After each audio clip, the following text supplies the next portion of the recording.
now we're of a certain age, shall I say, we are all trying to make more sense of our childhoods and understand them a little bit more. And because we have the time, and then we're grandparents as well, and we see things changing. And so the Q&A, what I'd like you to do is, if you have questions, I'll put generous time at the end. And if you have questions, comments, or actually memories, because you may have particular memories of things about Judi Dench that I haven't mentioned. All right, so I'll come back to that in a moment. So, what words or phrases come to your minds when you hear the words Judi Dench? Does funny come to your mind? Great actress? Celebrity? Movie star? She has an Oscar for one of her movies. We'll come to that in a moment. James Bond. Yeah. Yes, she's in James Bond. That's correct. We'll come to that also in a moment, sir. Yes, James Bond. And so what roles do you remember? Do you remember from the TV? Because she's done a lot of TV work as well. Laura in A Fine Romance. Jean in As Time Goes By. Or do you remember her in the movie Queen Victoria when she was called Mrs. Brown? Right. Well, at the moment, she has been making a new movie about Queen Victoria called The Munchie. And The Munchie is when Queen Victoria's later life, when Mr. Brown had died, all right, her kind of manservant and companion after Albert. The Munchie was an Indian servant which she had in the palace, both in London and on the Isle of Wight in Osborne. And it's about their relationship. I mean, it's quite incredible. She learned Urdu, and she was very much into Indian things. I was only seeing on the TV today something about that. Or do you remember her in a more recent movie, Exotic Marigold Hotel, where all these British people retired to India? That's a fun one. Or perhaps it's the Shakespearean things you remember. So what a lot of things she's done, hasn't she? You know, the Shakespearean roles, which we'll examine in a moment. Or as this gentleman said, Bond. Maybe all of those things that we're going through. So let's make a start on her life then. So she was born in, someone was about a year out, more exact than I was at first, 1934 actually. So that would make her 66 plus 16, 76, 82. Well, I was right on her age. Some of us can still do mental arithmetic, sir, can't we? Yeah? You ever been in shops nowadays and you get served and someone can't add up 99 and 21 or something like that? It's shocking, isn't it? Yeah? They have to do it on the computer or they have to do it on the till. Okay, so she was born in York. All right, York. I don't know York very well, but I did visit it recently. It's a beautiful city. And she was the daughter, and this is very key, of very keen theatre goers. And wasn't that going to pay off for her in the end? Her father was a doctor, and actually you can see a picture of the family at the beach. I'm sorry about the darkness of the photos here.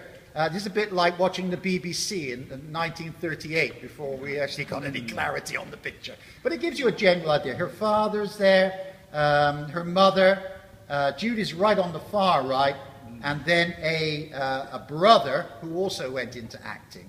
So the father is next to Judy, a brother, and the mother. And she was taken to the theatre from a young age. She and her brothers acted at school. Her father had great comic timing. What we know about DNA and genes now is very interesting, isn't it? But it was in her genes. She has great comic timing as well as being a great actress. And the father also had very good after-dinner speaking skills as well. Mum, besides an interest in the theatre, had great dressmaking skills, mother.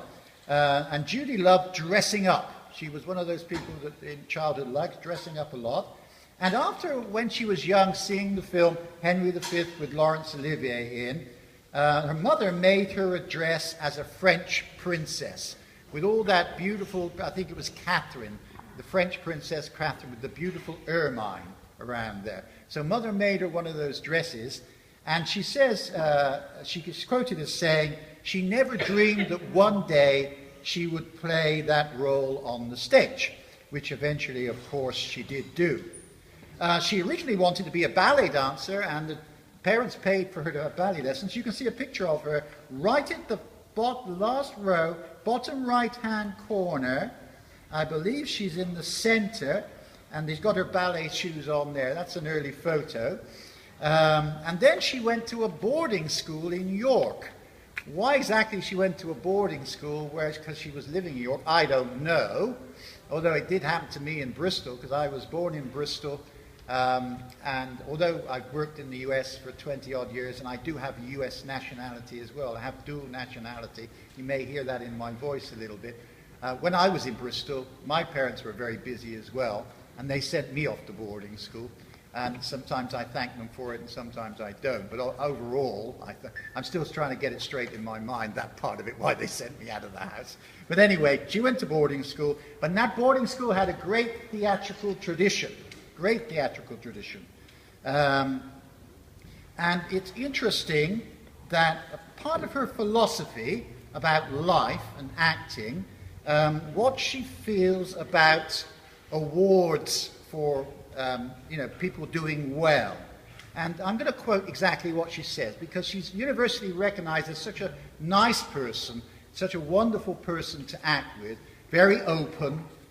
We'll contrast that a little bit in a moment with her great friend Maggie Smith. They are very different personalities, but she is just a warm, interesting personality, and it's part of her philosophy of life. This is what she said about awards for actors, BAFTAs, Oscars, and she's got the lot, she's got them all. But this is what she feels about them. She says, deep down, I don't really approve of awards. Our art mistress, and this stems from school, our art mistress encourage us to do well, but not compete. You can't really award prizes for acting. I have been thrilled to receive so many, but acting is such a personal, imperfect kind of art. So I find that quote very revealing about her personality. Now, for a while, Judi wanted to be a theatre designer originally, but after being taken to Stratford one day by her parents, and she followed her brother into the Central Drama School in London, and during 3 years there, she saw every play in London that was on, and in her third year there, she auditioned at the Old Vic in 1957 and played Ophelia in Hamlet. So they would obviously audition people from the Old Vic. There's a picture of her with John Neville, bottom line of photos, far left, playing Ophelia. And there she was off. That was her career off. Although Judi Dench has played many different roles, her great love of Shakespeare from an early age developed into her playing magnificently the great Shakespearean roles for women over a period of time.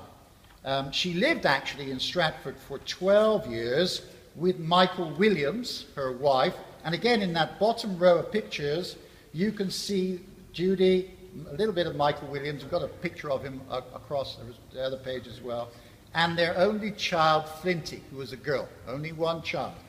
And they lived for 12 years there. And recently, Judi, carrying on all these roles she'd done, some of you may have been or read about it, she played Titania in Midsummer Night's Dream here at the Rose Theatre.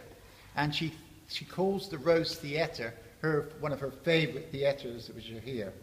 I think she's a trustee of it. She's also, I think, a trustee of Questers in Ealing Broadway, if you've ever been there. That's a great place to go.